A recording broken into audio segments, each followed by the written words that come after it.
Je vous remercie d'être venu. Alors, je suis Patricia Chebriand.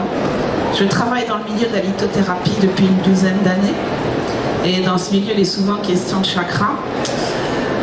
Et ce sont les chakras qui m'ont amené à la découverte des intelligences multiples. Pour illustrer le rôle des chakras et des intelligences multiples, j'ai choisi deux personnages que tout le monde connaît, Hitler et Mère Teresa.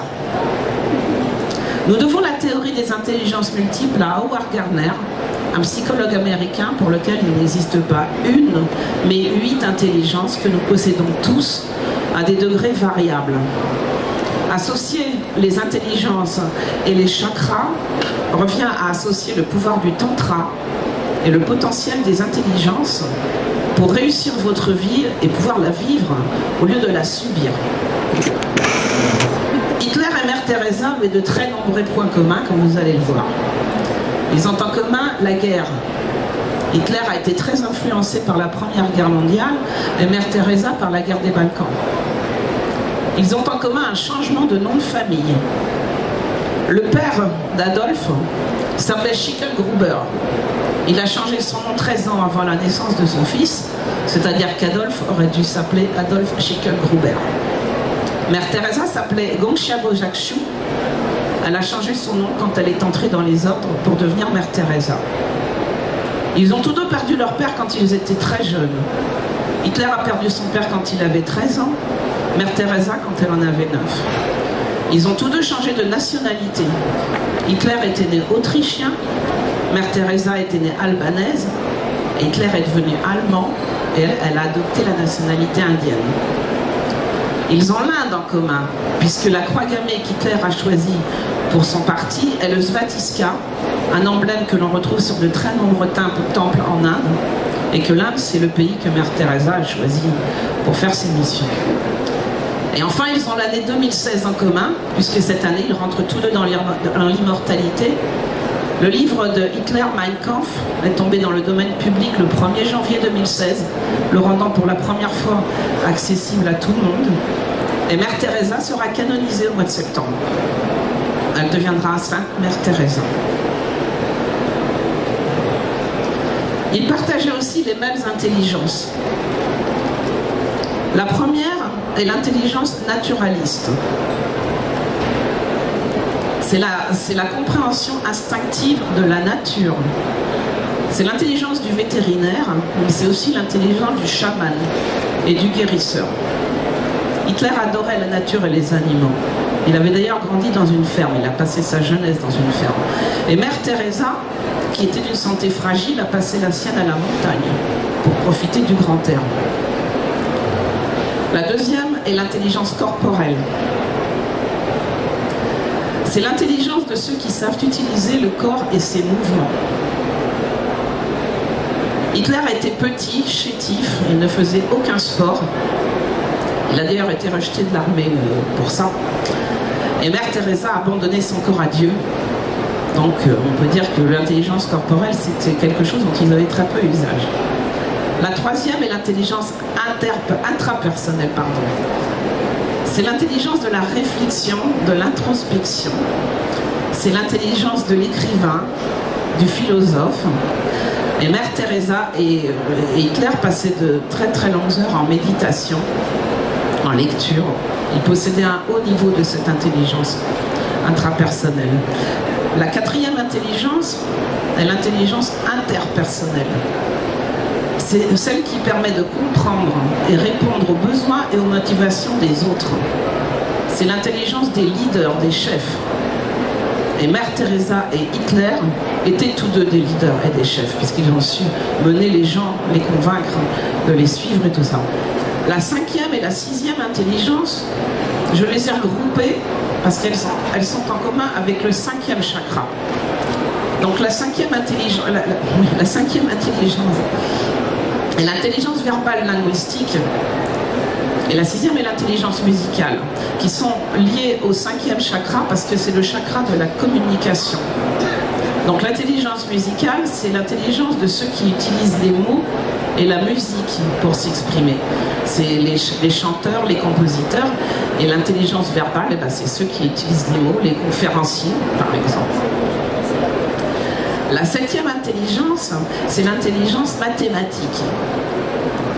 C'est l'intelligence de ceux qui savent raisonner, utiliser la logique, et elle est liée au 6e chakra, car ils ont en commun notre manière d'organiser les choses et de raisonner.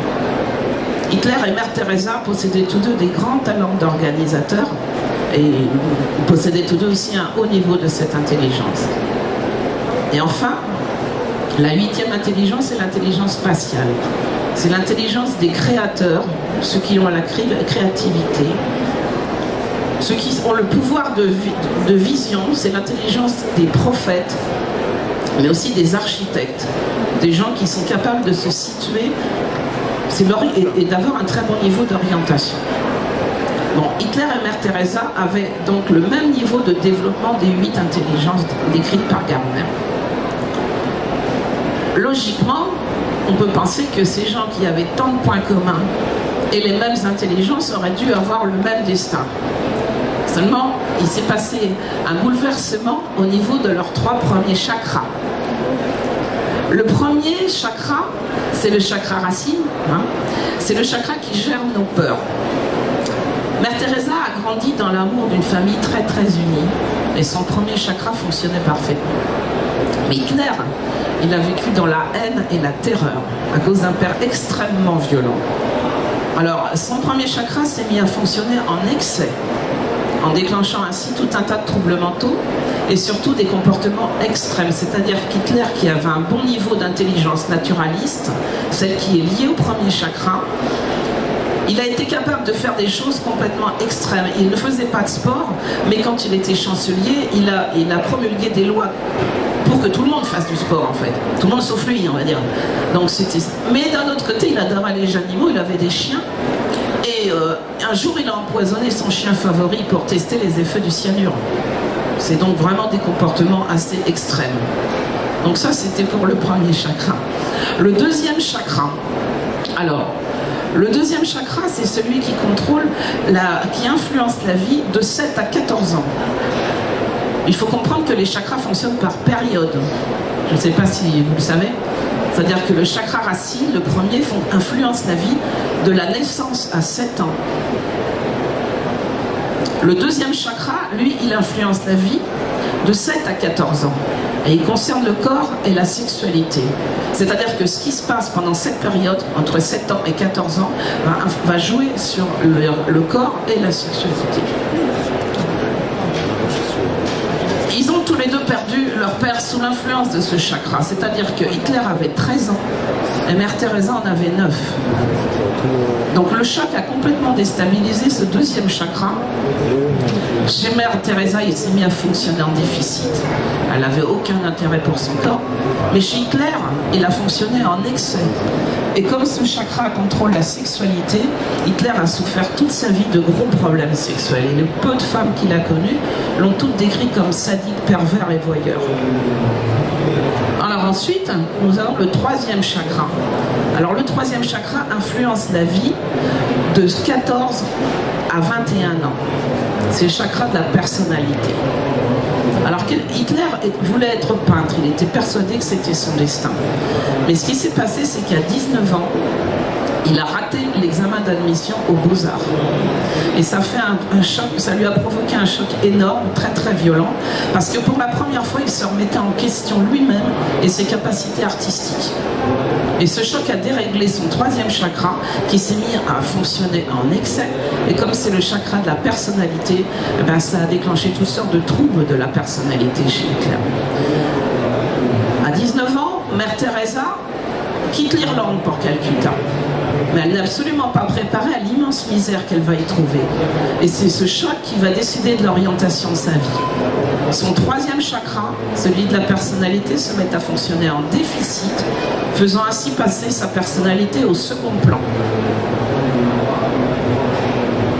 Donc, en plus de tous ces points communs, sous la période d'influence du troisième chakra, qui influence la vie de 14 à 21 ans, et au même âge, à 19 ans tous les deux, ils ont eu le choc qui a modifié leur vie. C'est-à-dire qu'ils avaient vraiment beaucoup de points communs. Donc, Donc on n'aurait pas pu modifier le choc qui a influencé le deuxième chakra, c'est-à-dire le décès du père. On ne pouvait rien y changer. Leur père était mort. Mais ce deuxième chakra est lié à l'intelligence corporelle, que ni l'un ni l'autre, dont ni l'un ni l'autre ne faisait usage. Puisque Hitler ne faisait pas de sport, ne faisait rien du tout avec son corps, et Mère Teresa avait abandonné le sien à Dieu. Donc on ne pouvait rien changer à ça, mais on pouvait agir sur l'intelligence corporelle qui est liée à ce chakra, à ce deuxième chakra. Et si Hitler avait développé son intelligence corporelle, il aurait eu la dextérité qui lui aurait fait réussir l'examen des beaux-arts. Alors dans ces cas-là, est-ce qu'Adolphe serait devenu Hitler? Je ne sais pas, c'est à vous de voir. Il serait devenu probablement un peintre très célèbre, fameux. Il aurait d'autres choses à faire que ce qu'il a fait. C'est à vous d'en décider.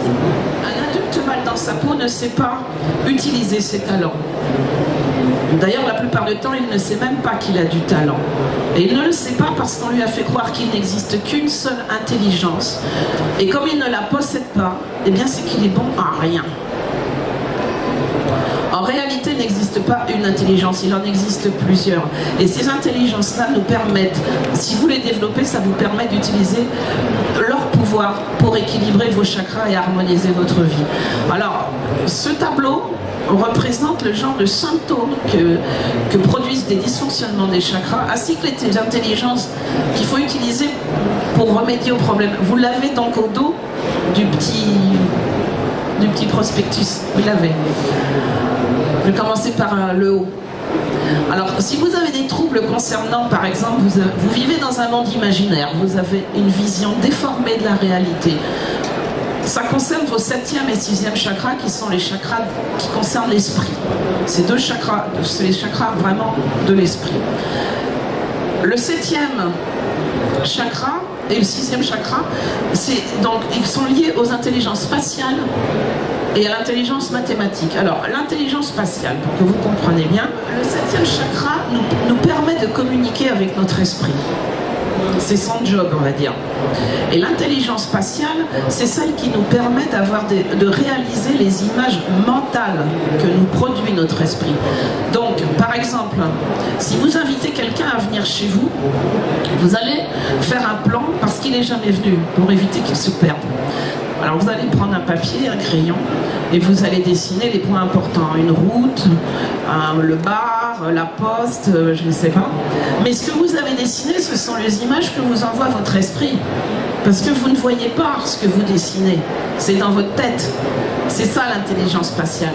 C'est l'intelligence de l'architecte. Un architecte, il va réaliser ce qu'il imagine. Et non pas en partant de quelque chose de concret. Donc, c'est l'intelligence qui est liée au 7e chakra, puisque lui, il nous sert à ça, à communiquer. Les prophètes ont une intelligence spatiale très développée. Mais aussi les gens qui font de l'histoire et de la géographie, puisque cette intelligence permet de se situer dans l'espace, de s'orienter. L'intelligence mathématique, eh ben, c'est celle qui nous permet de savoir où on en est dans la vie courante. Elle nous permet de raisonner et de penser logiquement. Quand on n'est pas capable de penser logiquement, eh ben, on est, comme on dit, à côté de la plaque, on a une vision déformée de tout. Donc si vous souffrez de ce genre de problème, eh ben, ça concerne votre 7e et 6e chakra, et vous pouvez utiliser votre intelligence spatiale et votre intelligence mathématique pour arranger le problème. Mais c'est intéressant, parce que si vous pouvez savoir par exemple, oui, j'ai tel et tel problème, et vous savez que ça concerne tel chakra, donc vous savez quelle intelligence utiliser. Mais si vous ne savez pas quel chakra ça concerne, en partant du même problème, vous allez voir que ça concerne ces deux intelligences. Ce que j'essaie d'expliquer, c'est que vous arrivez à trouver quelle intelligence utiliser, soit en passant par les chakras, soit en passant par l'intelligence ou par le trouble. Parce que si vous avez des problèmes de communication, c'est-à-dire vous avez du mal à vous exprimer, on n'écoute pas ce que vous dites, vos paroles ne sont pas prises au sérieux, vous n'osez pas parler, vous n'osez pas... Mais, donc ça concerne votre façon de parler, mais pas seulement.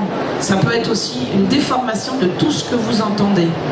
Quelqu'un vous dit « Oh, t'es beau » et vous allez « il se fout de moi ». C'est une manière d'interpréter les choses négatives. Et ça concerne le 5e chakra. Pourquoi ? parce qu'il est chakra de la gorge, c'est chakra de la communication. Mais le 5e chakra contrôle le chakra des oreilles.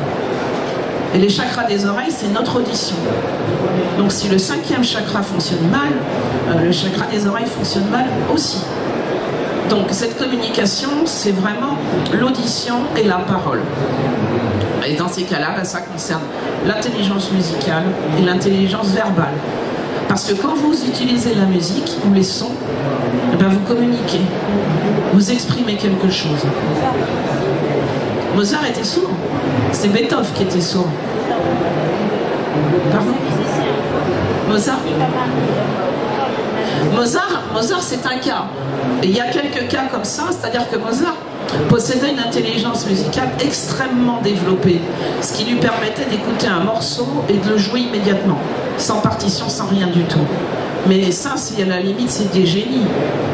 Il y avait quelqu'un qui possédait toutes les intelligences à un très très haut niveau, c'est Léonard de Vinci. Il savait tout faire. Il était architecte, peintre, médecin, voilà. Mais c'est intéressant votre question parce que j'ai regardé justement le cas de Mozart et je me suis demandé, quand on arrive à ce 5e chakra, puisque les chakras fonctionnent par une période de 7 ans, Mozart avait 35 ans. Mais je me suis dit, donc à ce niveau-là, au niveau du chakra de la communication, il aurait dû faire quelque chose de très marquant. Effectivement, il a fait quelque chose, il est mort. Donc c'est assez difficile de vérifier s'il aurait pu logiquement avoir une explosion de son intelligence musicale à cet âge-là, puisqu'il ne l'a pas passé. De quoi ? Ah bah, vous les prenez dans ce sens-là, pour les chakras, mais pas pour les intelligences. Hein. Les intelligences, c'est à n'importe quel âge. Il n'y a pas d'âge pour les intelligences. Mozart, c'est un exemple, puisqu'il avait 4 ou 5 ans quand il a fait sa première symphonie, je crois. Le premier, c'est de 0 à 7 ans. C'est 7 ans pour chaque chakra. Donc quand vous arrivez au 7e, vous avez 49 ans. Et ce qui se passe, quand vous êtes au 7e chakra, on retombe sous l'influence du premier chakra. C'est-à-dire que le premier chakra, il gère les peurs et la stabilité. Bon. C'est assez logique en fait, parce que de la naissance à 7 ans, c'est les bébés. Et les bébés, la seule chose dont ils ont vraiment besoin, c'est d'être rassurés. C'est là que se bâtit l'édifice, puisque c'est le chakra racine en fait. Ensuite, de 7 à 14 ans, vous avez donc le 2e. C'est là que se forme le corps, c'est l'adolescence, et ainsi de suite. Donc quand on a 49 ans, on retombe sous l'influence du premier chakra, c'est-à-dire qu'on retombe sous le cycle de la peur et du manque de stabilité. Donc je vais continuer ma descente et prendre mon train. Si vous avez des problèmes de relations sociales, alors ça peut être n'importe quoi, des relations amoureuses, du mal à vous faire des amis, des problèmes au boulot, voilà, vous n'entendez pas avec les gens, tout ce qui concerne le social, c'est le 4e chakra, qui est le chakra du cœur. Alors ce chakra, il détermine nos capacités à donner, mais aussi à recevoir. Et tous nos rapports avec les autres, c'est ce chakra. Alors évidemment, l'intelligence à développer, c'est l'intelligence interpersonnelle, parce que c'est celle qui vous permet de répondre aux besoins et aux motivations des autres. Et c'est très important parce que dans les couples, par exemple, où il y a des problèmes de communication, si vous développez cette intelligence, vous arrivez à comprendre les besoins de l'autre et ses motivations. Puisqu'en fait, c'est l'intelligence des chefs, des leaders. Et un leader, il doit comprendre ce que les gens attendent de lui. S'il n'arrive à pas comprendre ce qui se passe, il ne peut pas les mener, il ne peut pas diriger les gens. Alors dans votre couple, si vous arrivez à comprendre votre partenaire, les problèmes éventuels, ou même simplement l'ego qu'il a. Je vois par exemple, moi j'ai eu des cas d'une personne qui était très sportive et son partenaire ne faisait pas de sport du tout, et ça tournait presque à la catastrophe, c'est oui tu sors sans moi, de la jalousie aussi, alors qu'en comprenant que l'autre avait besoin du sport. C'était un besoin. C'était pas pour fuir ni rien du tout. Donc en comprenant ces besoins et motivations, eh ben, la situation s'est arrangée. Le troisième chakra, alors là c'est tout ce qui est la construction de la personnalité. Donc c'est tous les gens qui ont des troubles de la personnalité. Voilà, ça peut être n'importe quoi. Le narcissisme, la tyrannie, l'égoïsme. Parce que le troisième chakra, c'est le chakra qui agit sur le bon développement de la personnalité. Donc dès qu'il y a un trouble de la personnalité, c'est un problème au niveau de ce chakra. Il faut développer l'intelligence intrapersonnelle, parce que l'intelligence intrapersonnelle, c'est celle qui permet de bien se connaître. Donc, ça évite aussi un problème qui vient beaucoup du troisième chakra, c'est celui de la solitude. Il y a beaucoup de gens qui souffrent de la solitude. Il n'y a qu'à voir tous les sites de rencontres. Cherche âme sœur, cherche l'amour. En réalité, c'est pas ça. La majorité des gens cherchent à éviter leur solitude. Et qu'est-ce qui se passe? Ils jettent sur la première personne qui passe, qui est exactement dans le même état, qui cherche à éviter la solitude. Ils se mettent ensemble, ben ça fait deux solitudes. Et ça marche pas. Et tout ça, pourquoi la solitude? Et ben parce que quand on ne se connaît pas bien, c'est-à-dire quand on n'a pas un bon niveau d'intelligence intrapersonnelle, on a peur de rester avec soi-même. Et il y a beaucoup de gens qui ont très peur de se regarder dans la glace et dire « mince, je vais être encore seul ce soir ». Et puis il y a aussi la société qui... Il ne faut pas être seul. Hein. On est dans une société où il ne faut pas s'aimer, il faut aimer les autres, il faut aimer le groupe. Alors bah, voilà, ceux qui ne sont pas dans ce cas-là, bah, ils ont du mal à se retrouver tout seuls. Ils n'éprouvent pas de plaisir à se dire bah, ce soir je suis toute seule ou je vais me consacrer à moi. Il y a des gens qui culpabilisent à l'idée de se passer une journée à rien faire, à s'occuper d'eux. Et c'est ça aussi donc, qui déclenche ce besoin, enfin cette solitude dont souffre énormément de monde. Ensuite, nous avons donc le deuxième chakra. Alors, si vous avez des problèmes, tout ce qui est problème sexuel, gestion des émotions, et une très mauvaise image de vous, c'est le deuxième chakra. Le deuxième chakra, c'est le corps et la sexualité. Il faut développer son intelligence corporelle. Parce que l'intelligence corporelle, c'est celle qui vous permet d'aimer votre corps. Parce qu'elle permet de... C'est l'intelligence du danseur, mais du chirurgien aussi. Des gens qui maîtrisent leur corps. Les mouvements, le mime, le magicien. C'est ces gens-là, ils ont cette intelligence-là. Donc, quand vous développez cette intelligence corporelle, ben, vous apprenez à aimer votre corps. Et vous le respectez. Et à partir de ce moment-là, eh ben, vous avez moins de problèmes de sexualité, parce que les problèmes sexuels, c'est très souvent lié à un corps qu'on n'aime pas. On n'a pas envie de se mettre tout nu si on se trouve moche. Déjà, bon. Et la gestion des émotions aussi. Tout ça, c'est lié au corps, au rapport qu'on a avec notre corps. Donc si vous développez votre intelligence corporelle, vous allez l'apprendre à l'aimer et surtout à l'utiliser. Alors l'utiliser, ça ne veut pas forcément dire faire des triples saltos arrière, hein. C'est aussi bien manuel que bouger. Mais le corps existe, c'est pas simplement un truc qui sert à nous emmener d'une pièce à l'autre. Il faut en prendre conscience.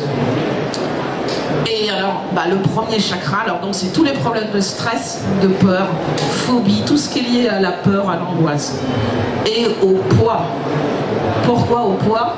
Parce que le premier chakra contrôle le chakra des genoux. Et le chakra des genoux, bah, traditionnellement, on met un genou en terre pour montrer son respect à quelqu'un, mais on est un genou aussi pour planter. Donc traditionnellement, le chakra des genoux est associé à notre manière de nous alimenter. Donc si le premier chakra ne fonctionne pas bien, eh ben, le chakra des genoux fonctionne mal et on s'alimente mal. Donc on prend du poids et c'est ce premier chakra qui est responsable de tout ce qui est anorexie, boulimie, tous ces problèmes-là. Puisque effectivement, quand il ne fonctionne pas bien, bah, le chakra des genoux ne fonctionne pas bien. Alors il faut développer l'intelligence naturaliste. L'intelligence naturaliste, c'est de reprendre contact avec la nature, parce qu'on a besoin de la nature. Et le premier chakra, c'est le chakra racine, c'est le chakra de la terre. Et lui, il a un besoin absolu de nature. Donc l'intelligence naturaliste, c'est donc l'intelligence du vétérinaire, mais aussi du chaman et du guérisseur, comme je dis tout à l'heure. Sans cette intelligence, on ne serait pas là. Parce que l'homme n'aurait pas été capable de survivre, de chasser. Mais il n'aurait pas été capable non plus de trouver les plantes et les fleurs pour se guérir.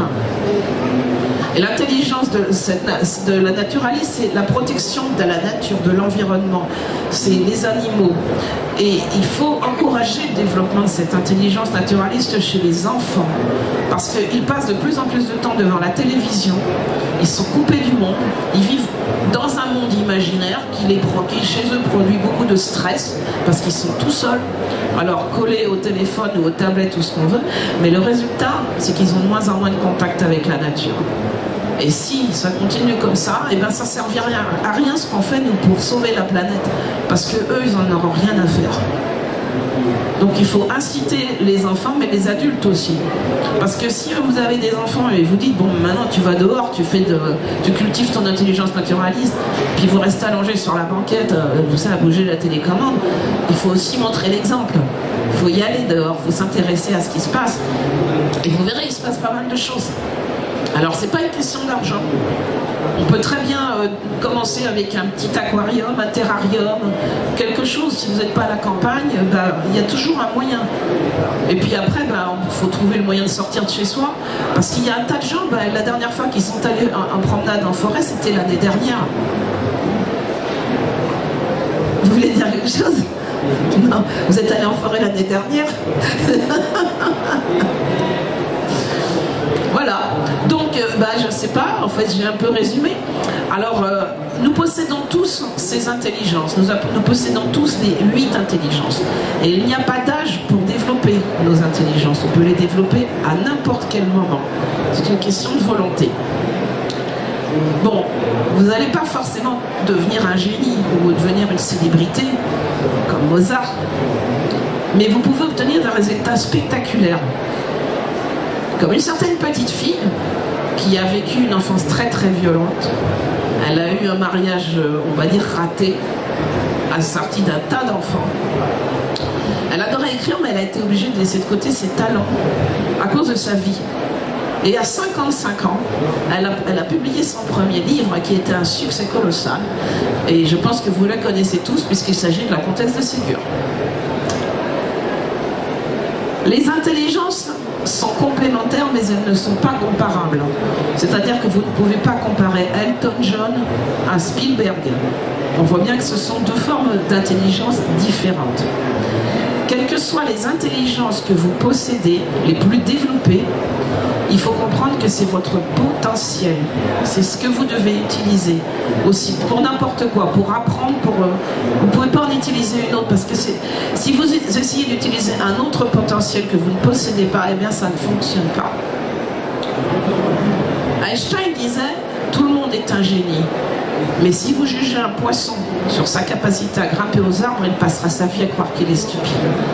Ça veut dire que si vous êtes une personne à intelligence corporelle, vous allez avoir énormément de mal pour apprendre quelque chose si vous devez rester assis pour le faire. Mais si vous bougez, si vous utilisez votre corps, vous pouvez apprendre tout ce que vous voulez. Je vais vous donner un exemple. Il y avait une institutrice, dans sa classe, il y avait un petit garçon qui était très agité. Il parlait tout le temps, il apprenait rien, il distrayait les autres et elle en avait vraiment marre. Alors tous les matins, elle arrivait en avance à l'école pour arroser les plantes qu'il y avait dans sa classe. Et puis un matin, elle est arrivée en retard. Alors elle a dit au petit garçon, puisque tu ne sers à rien, tu vas arroser les plantes. Mais silencieusement, pendant le cours, tu vois, tu fais ça. Et le petit garçon, il est parti avec son kit arrosoir arroser les plantes. Mais à la fin du cours, il avait retenu toute la leçon. Alors l'institutrice a compris que pour que ce petit garçon apprenne, il fallait le faire en bougeant. C'était sa seule manière d'apprendre. Il ne pouvait pas rester assis, il devait le faire en bougeant.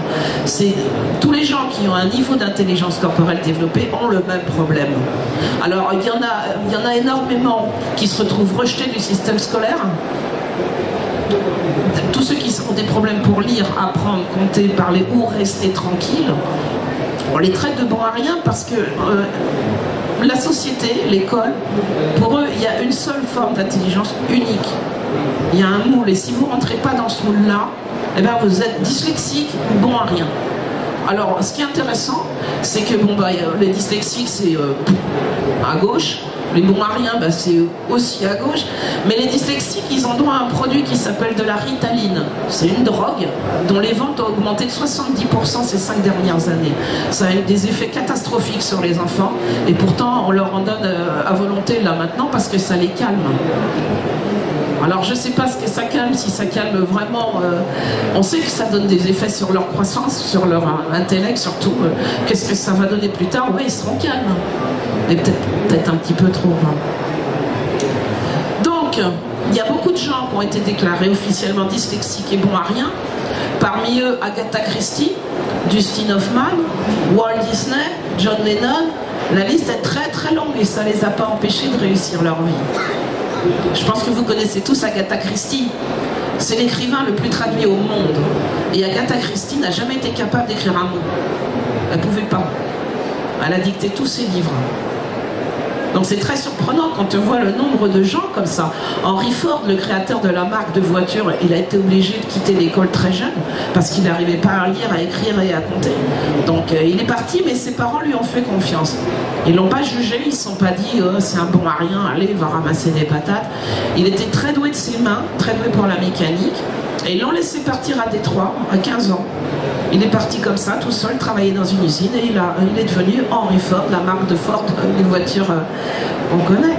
Bon, il y a énormément de gens qui... En fait, ça leur a rendu service d'être rejeté du système scolaire. John Lennon, il a été viré de l'école, c'était un bagarreur qui avait des traits... Il était doué pour la musique, mais c'est tout. Il avait du mal à mémoriser les choses. Donc voilà, c'est sa mère qui a décidé de lui apprendre le banjo sans essayer de lui faire lire une seule note de musique. Et si par exemple elle avait insisté pour aller le mettre à l'école ou je ne sais quoi, il ne serait pas devenu John Lennon, il serait devenu quelqu'un peut-être à la limite du suicide, mal dans sa peau. Bon, bah... Moi je vous encourage à travailler sur vos intelligences parce que bah, déjà ça vous permet de réparer beaucoup de dégâts qui sont causés par vous-même.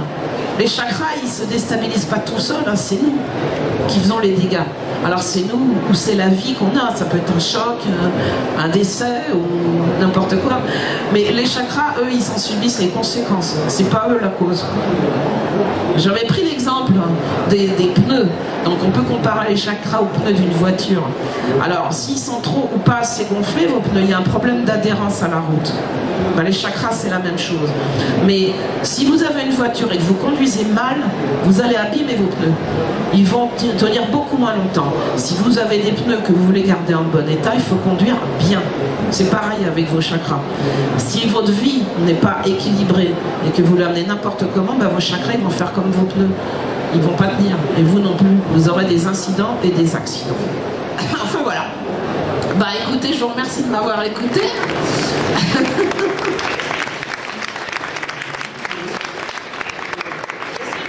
Si vous le désirez, vous pouvez acheter mon livre, donc qui est en vente chez Amazon ou aussi sur le petit papier que vous avez avec un bon de réduction. Si vous avez des questions, vous pouvez me les poser sur mon site, patriciachebriand.com. Et puis merci beaucoup d'être venu, hein, c'est gentil.